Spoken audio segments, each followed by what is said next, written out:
Hello guys, welcome back to the channel and welcome back to elite wrestling. तो guys finally इस week का collision show हो चुका है खत्म और आज इस वीडियो के अंदर हम उसी के बारे में बात करने वाले हैं और हम जानेंगे कि इस वीक के कोलिजन शो पर क्या हुआ और हमें इस वीक के कोलिजन शो पर कौन कौन सी देखने को मिली है। इसलिए ये सब बातें जानने के लिए ये वीडियो एकदम आखिर तक जरूर देखना। और गाइज ऐसे ही AEW से रिलेटेड हर एक न्यूज, रूमर और अपडेट और AEW के हर एक शो का रिव्यू पाने के लिए हमारे चैनल को सब्सक्राइब करना मत भूलना। पर अब ज्यादा देर न लगाते हुए चलिए वीडियो शुरू करते हैं और करते इस वीक हुए कोलिजन शो का रिव्यू और जानते हैं कि इस वीक के कोलिजन शो पर क्या हुआ। तो गाइज इस वीक के कोलिजन शो की शुरुआत AEW के मेंस डिवीजन से एक नॉर्मल 1-on-1 मैच से हुई, जहां पर हमें ब्रायन डेनियल्सन शेन टेलर को फेस करते हुए दिखाई दिए। और अगर यहाँ पर हम बात करें इस मैच की, तो गाइज इस मैच की शुरुआत से अपने साइज का एडवांटेज उठाकर शेन टेलर ने इस मैच के अंदर ब्रायन डेनियल्सन पर काफी तगड़ा अटैक करना स्टार्ट कर दिया, जहाँ पर काफी देर तक ब्रायन शेन टेलर के सामने ज्यादा कुछ नहीं कर पा रहे थे और ये देखकर क्राउड भी ब्रायन के लिए काफी कंसर्न हो रहा था। लेकिन ऐसे में ही ब्रायन ने शेन टेलर के पैरों को टारगेट करना स्टार्ट कर दिया। जिस तरीके से ब्रायन इस मैच के अंदर अपना कमबैक कर पाए और अपने एजिलिटी का इस्तेमाल कर ब्रायन ने एक के बाद एक शेन पर अच्छे खासी मूव्स लगाए और out of nowhere Shane Taylor पर अपना फिनिशर बोसाई को नी लगा दिया और उन्हें पिन कर ब्रायन ने ये मैच जीत लिया है, जो देखकर पूरा का पूरा क्राउड तो काफी खुश था। लेकिन गाइस इतने में हमने देखा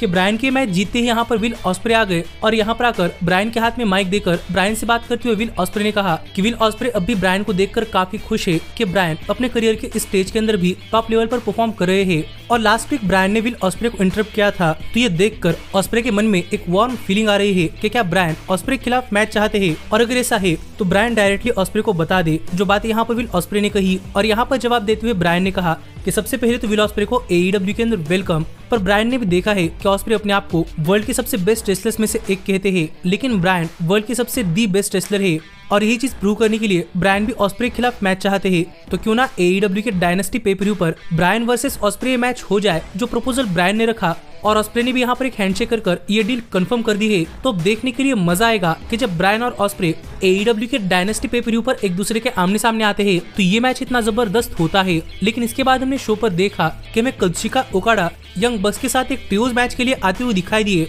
जो कि एक नई एलिट है और यहाँ पर उनके ओपोनेंट कुछ लोकल स्टार्स थे। जहाँ पर जैसे ही मैच शुरू हुआ वैसे ओकाडा ने इस मैच के अंदर उन सभी लोकल स्टार्स पर एक के बाद एक काफी तगड़ा अटैक कर दिया और बिना कोई टैग लिए बगैर 5 मिनट के अंदर ही उन्हें पिन कर ओकाडा ने अपनी टीम के लिए ये मैच जीत लिया है। और ये देखकर यंग बक्स भी काफी खुश थे और उन्होंने ओकाडा का हैंड भी रेज किया। लेकिन इतने में हमने देखा कि डायनामाइट शो पर ओकाडा ने एडी किंगस्टन पर अटैक किया था, इसलिए एडी यहाँ पर ओकाडा पर अटैक करने के लिए आ रहे थे। लेकिन बक्स और ओकाडा ने मिलकर एडी को ओवरकम कर लिया और वो एडी पर अटैक कर रहे थे, जो देखकर एडी को बचाने के लिए यहाँ पर पेंटा आ गए, जिन्होंने यंग बक्स पर तो अटैक कर दिया। लेकिन ओकाडा ने अटैक रिवर्स कर पेंटा को भी टेक डाउन कर लिया और यहाँ पर ओकाडा एडी किंगस्टन की ट्रिपल क्राउन चैंपियनशिप लेकर ये क्लियर कर रहे थे कि वो इस ट्रिपल क्राउन चैंपियनशिप के लिए आने वाले हैं। पर गाइस इतने में हमने देखा कि हमें फाइनली यहाँ पर पाक आते हुए दिखाई दिए और अपना रिटर्न कर पाक ने सबसे पहले यहाँ पर यंग बक्स को टेक डाउन किया और रिंग के अंदर जाकर पाक ओकाडा के सामने फेस टू फेस खड़े हो गए, जो देखकर यहाँ पर पूरा का पूरा क्राउड तो काफी इरप्ट हो चुका था। और यहीं पर पाक ने ओकाडा पर अटैक करना स्टार्ट कर दिया, जहाँ पर किस तरीके से यंग बक्स ओकाडा को बचाकर रिंग के नीचे ले पाए। लेकिन यहाँ पर माइक लेकर बात करते हुए पाक ने कहा कि पाक ओकाडा के पीछे आने वाले हैं, क्योंकि पाक को डे 1 से द एलीट से काफी नफरत है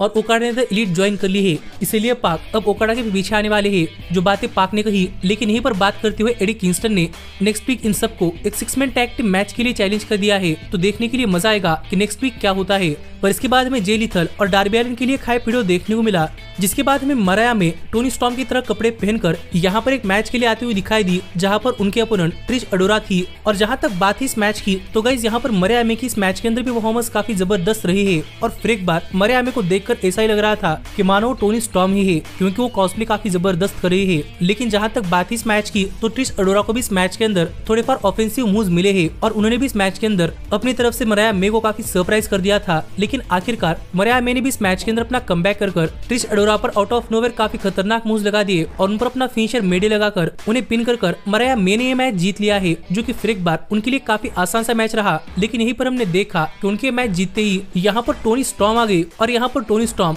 अपने टोनी अवार्ड्स प्रेजेंट करने के लिए आने वाली थी, जहाँ पर सबसे पहली एक ही कैटेगरी थी और कहो कि एक ही अवार्ड था, जो कैटेगरी थी कि टोनी स्टॉर्म का बेस्ट कॉस्प्ले किसने किया है। और इसके नॉमिनीज भी सिर्फ अकेले मराया में ही थी, तो ऑब्वियसली अवार्ड तो उनको ही मिला। पर इसके बावजूद भी यहाँ पर मरिया में ऐसा दिखा रही थी कि वो यहाँ पर नॉमिनीज मिलकर और अवार्ड पाकर काफी खुश है, जो कि कभी उन्होंने एक्सपेक्ट नहीं किया था। लेकिन ऐसे ही जब टोनी स्टॉर्म मरिया में कोई अवार्ड देने के लिए आ रही थी, तभी हमने देखा कि पीछे से यहाँ पर डियाना पुराजो ने आकर टोनी स्टॉर्म पर अटैक करना स्टार्ट कर दिया, जहाँ पर लूथर डियाना पुराजो को रोक रहे थे। लेकिन इतने में मरिया ने आकर डियाना पुराजो पर अटैक कर दिया और उन पर रैंप पर एक डीडीटी भी लगा दी। और इसके बाद मरिया ने टोनी स्टॉर्म से अपना अवार्ड भी ले लिया। और इसी सेगमेंट के अंदर हमने देखा कि आखिरकार टोनी स्टॉर्म और मरिया ने स्टैंड टॉल किया है, तो देखना पड़ेगा कि आगे इनकी डुओ क्या क्या कमाल कर पाती है। पर इसके बाद में शो पर क्रिस स्टैटलैंडर और स्टोकली हैथवे की स्टोरी के लिए एक हाइप वीडियो देखने को मिला, जिसके बाद में निक वेन एक 1-on-1 मैच के अंदर एक लोकल स्टार को फेस करते हुए दिखाई दिए। और गाइस फिर एक बार निक वेन ने इस मैच के अंदर अपनी काफी जबरदस्त परफॉर्मेंस दी है। और फिर एक बार किन्हीं लोकल स्टार्स के सामने रसल करते हुए निक वेन काफी शाइन कर रहे थे और उन्होंने इस मैच के अंदर अपने अच्छे खासे मूव्स भी दिखाए। और आखिरकार निक वेन ने उस लोकल स्टार पर अपना फिनिशर लगाकर उसे पिन कर काफी आसानी से ये मैच जीत लिया। पर यहीं पर हमने देखा कि क्राउड के अंदर एक आदमी एंटी क्रिश्चियन साइन लेकर खड़ा था, जो देखकर क्रिश्चियन केज ने वो पोस्टर ही फाड़ दिया। लेकिन गुस्से में उसने क्रिश्चियन केज पर अटैक करना स्टार्ट कर दिया, जहां पर उसने मास्क पहना था, इसीलिए हम कुछ क्लियरली समझ नहीं पा रहे थे कि वो कौन है। और उसने यहाँ पर लुचासोरस और निक वेन को भी टेक डाउन किया। लेकिन हमने देखा कि ये कोई और नहीं बल्कि एडम कोपलन यानी कि एज थे। और ऐसी एज TNT चैंपियनशिप लेकर रिंग के अंदर गए, जहाँ पर उन्होंने रिंग के नीचे से कार्डबोर्ड का बॉक्स भी निकाला। और तब तक हम देख पा रहे थे क्रिश्चियन केज, निक वेन और लुचासोरस एडम कोपलन को चारों तरफ से घेर रहे थे। लेकिन तभी एडम कोपलन ने रिंग के अंदर वो वुडन बॉक्स ओपन किया, जहाँ पर सिर्फ अकेले क्रिश्चियन केज ही देख पाए कि उस बॉक्स के अंदर क्या है। और हमें भी कुछ क्लियरली नहीं दिखाई दिया कि बॉक्स के अंदर क्या है, पर हम क्लियरली देख पा रहे थे कि बॉक्स के अंदर जो चीज है वो देखकर क्रिश्चियन केज काफी घबराए हुए थे। और क्रिश्चियन केज ने एडम कोपलन पर अटैक करने का मन चेंज कर लिया और निक वेन और लुचासोरस को साथ में बुलाकर वो यहाँ से रिंग छोड़कर जा रहे थे। लेकिन तभी हमने देखा कि एडम कोपलन ने माइक लेकर बात करते हुए कहा कि फाइनली टोरंटो ओंटारियो कैनरा के अंदर क्रिश्चियन केज 2 वर्ड्स कहने वाले हैं जो एडम कोपलन काफी दिनों से सुनना चाहते हैं, जो कि है आई क्विट। जो बातें यहाँ पर एडम कोपलन ने कही, तो देखना पड़ेगा कि इनके फाइनल मैच के अंदर क्या होता है। लेकिन इससे ज्यादा मुझे क्यूरियोसिटी इस बात की है कि एडम कोपलन के बॉक्स के अंदर क्या है। लेकिन इसके बाद में शो पर लेक्सी बैकस्टेज में मार्क ब्रिस्को, जे लिथल और जेफ जेरेट का इंटरव्यू लेते हुए दिखाई दी, जहाँ पर बात करते हुए जेफ जेरेट और जे लिथल इन दोनों ने ही मार्क ब्रिस्को को यकीन दिलाया कि मार्क ब्रिस्को इन दोनों पर ही भरोसा कर सकते हैं और ये दोनों भी मार्क ब्रिस्को को ये मैच जितवाने वाले हैं, जिससे अब देखने के लिए मजा आने वाला था कि मेन इवेंट के अंदर क्या होता है। लेकिन इसके बाद में जेरिको एक 1-on-1 मैच के अंदर टाइटन को फेस करते हुए दिखाई दिए। और गाइस फिर एक बार जेरिको ने CMLL कंपनी के हाई फ्लाइंग सुपरस्टार्स के सामने एक और काफी शानदार मैच दिया है, जहां पर हमें इस मैच के अंदर भी लॉयनहार्ट जेरिको की तरफ से उनके पुराने काफी जबरदस्त मूव्स देखने को मिले, जहां पर जेरिको टाइटन के हाई फ्लाइंग मूव्स के सामने अपने खुद के काफी जबरदस्त हाई फ्लाइंग मूव्स लगा रहे थे। लेकिन कई बार देखने में लग रहा था कि इससे जेरिको को काफी फायदा नहीं हो रहा और टाइटन इस मैच के अंदर काफी डोमिनेट कर रहे थे। और यही देखकर आउट ऑफ नोवेयर जेरिको ने टाइटन पर अपना सिग्नेचर कोड ब्रेकर लगा दिया। और जब वो टाइटन पर अपना फिनिशर जूडस इफेक्ट लगाने के लिए जा रहे थे, तो टाइटन ने इसे मूवीज के अंदर जिस तरीके से बुलेट डॉज करते हैं उस तरीके से रिवर्स किया, जो देखकर मैं तो काफी सरप्राइज था। और यहाँ पर टाइटन जेरिको पर टॉप रोप से अपना फिनिशर लगाने के लिए जा रहे थे, जिसे जेरिको ने अपने सबमिशन यानी कि लॉयन टेमर के अंदर कन्वर्ट कर लिया, जिससे कि जेरिको सबमिशन के सहारे ये मैच जीत पाए। जो मैच भी इस वीक के कोलिजन शो पर अच्छा खासा मैच रहा है, जहाँ पर क्राउड भी जेरिको को जीतता हुआ देख काफी खुश था। लेकिन यहीं पर हमने देखा कि मुगल एम्बेसी यानी कि टोंगा लियोना और बिशप कान ने आकर जेरिको पर अटैक करना स्टार्ट कर दिया, जो देखकर उन्हें बचाने के लिए यहाँ पर हुक आ गए और वो भी एक कैंडो स्टिक के साथ। और हुक ने यहाँ पर टोंगा लियोना और बिशप कान इन दोनों पर ही कैंडो स्टिक से अटैक कर दोनों को ही रिंग के बाहर कर दिया। और इस तरीके से जेरिको को फेवर रिटर्न करते हुए हुक ने इस बार जेरिको को सेव कर लिया है। तो देखने के लिए मजा आएगा कि आगे चलते हुए स्टोरी के अंदर क्या होता है। पर इसके बाद में टोनी शिवानी FTR को बुलाते हुए दिखाई दिए और यहाँ पर आकर बात करते हुए FTR ने कहा कि देखा जाए तो लास्ट कुछ हफ्ते FTR के लिए काफी अच्छे नहीं रहे, क्योंकि पहले तो डैक्स क्लूडियो के सामने 1-on-1 मैच हार गए और उसके बाद FTR ने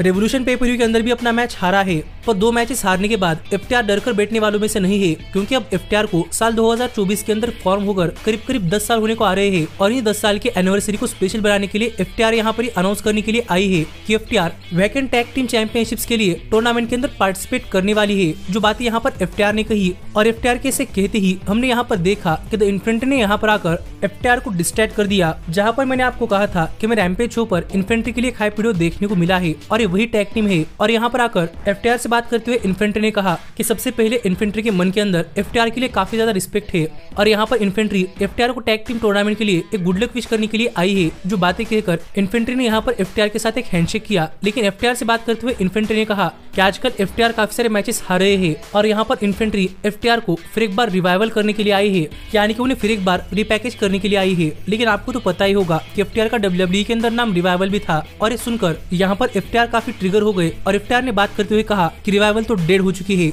और अगर इन्फेंट्री ऐसी ही बात करती रही तो भी काफी जल्दी डेड हो जाएगी, जो कहकर FTR यहाँ चली गई। तो देखना पड़ेगा कि AEW के अंदर अपना टैग टीम मार्क बनाने के लिए इन्फेंट्री अब क्या क्या करती है, क्योंकि देखने में लग रहा है कि उन्होंने FTR के साथ पंगा ले लिया है। पर इसके बाद में शो पर मिस्टिको एक 1-on-1 मैच के अंदर AEW स्टार एनहेलिको को फेस करते हुए दिखाई दिए। और गाइस ये मैच भी इस वीक के कोलिजन शो पर एक ठीक ठाक सा मैच रहा है, जहां पर हम इस मैच के अंदर एनहेलिको और मिस्टिको इन दोनों की तरफ से काफी शानदार हाई फ्लाइंग मूव्स देखने को मिले हैं। और इन दोनों स्टार्स ने इस मैच के अंदर अपनी जी जान लगाकर काफी जबरदस्त परफॉर्मेंस दी। पर पूरे के पूरे मैच के अंदर किसी भी पॉइंट पर ऐसा नहीं लगा कि मैच काफी इंटरेस्टिंग बन रहा है। लेकिन ऐसे में ही इस मैच के आखिर में मिस्टिको ने एनहेलिको पर अपना सबमिशन लगा दिया और सबमिशन के सहारे मिस्टिको ने मैच जीत लिया। लेकिन मैच खत्म होने के बाद हमें लग रहा था कि प्रोबेबली एनहेलिको मिस्टिको पर अटैक कर सकते हैं, पर उन्होंने मिस्टिको को रिस्पेक्ट दिखाई। तो देखना पड़ेगा कि आगे चलकर मिस्टिको के साथ क्या होता है। लेकिन इस सब के बाद फाइनली यहाँ पर टाइम हो चुका था कोलिजन शो के मेन इवेंट का, जहाँ पर मैं मार्क ब्रिस्को और जे लीथल और जेफ जेरेट एक 6-मैन एटलांटा स्ट्रीट फाइट मैच के अंदर हाउस ऑफ ब्लैक को फेस करते हुए दिखाई दे रहे थे। और गाइस जैसे ही मैच शुरू हुआ वैसे हमें इस मैच के अंदर प्योर क्योस देखने को मिला है।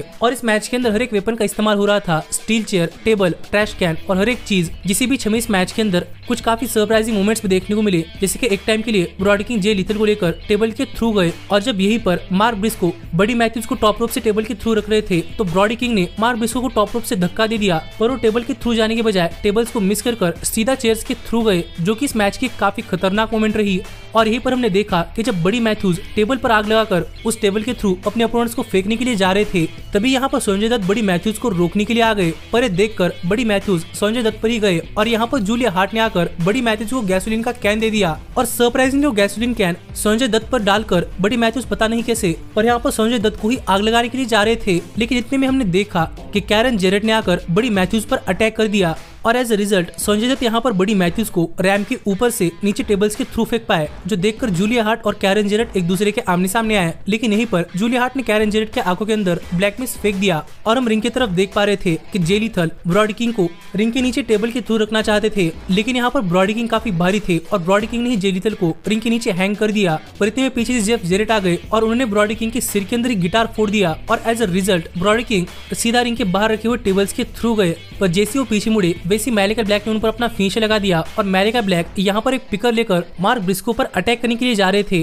पर मार्क ब्रिस्को ने इसे रिवर्स कर मैलिका ब्लैक पर अटैक कर दिया। पर जब वो मैलिका ब्लैक पर अटैक करने के लिए जा रहे थे तब जूलिया हार्ट ने मार्क ब्रिस्को को रोक लिया, पर मार्क ब्रिस्को यहाँ पर रुकने वालों में से नहीं थे और वो रिंग के नीचे बडी मैथ्यूज और मैलिका ब्लैक पर एक ड्राइव लगाने के लिए गए। पर इन दोनों ने यहाँ पर मार्क ब्रिस्को को कैच कर लिया और गाइस सरप्राइजिंगली इतनी देर में जूलिया हार्ट ने टेबल को आग लगा दी और as a result House of Black ने यहाँ पर मार्क ब्रिस्को को फ्लेमिंग टेबल के थ्रू एक पावर बम लगा दिया, जो इस मैच की काफी ब्रूटल मोमेंट रही। और फटाफट मार्क ब्रिस्को को रिंग के अंदर ले आकर उन्हें पिन कर मैलिका ब्लैक ने अपनी टीम के लिए ये मैच जीत लिया है। जो देखा जाए तो कोलिजन शो के मेन इवेंट के अंदर सच में काफी जबरदस्त मैच रहा है और आप मुझे कमेंट कर बताइए किस पर आपका क्या कहना है। पर ऐसे इस वीक का शो ऑफ एयर गया, जो शो तो मुझे काफी पसंद आया है, पर आप मुझे कमेंट कर बताइए कि आपका इस शो पर क्या कहना है। पर ऐसे ही AEW से रिलेटेड हर एक न्यूज, रूमर और अपडेट और AEW के हर एक शो का रिव्यू पाने के लिए हमारे चैनल को सब्सक्राइब करना मत भूलना। पर अब मैं मिलता हूँ आपसे अगली वीडियो के अंदर, पर तब तक stay healthy, stay happy and keep watching Elite Wrestling.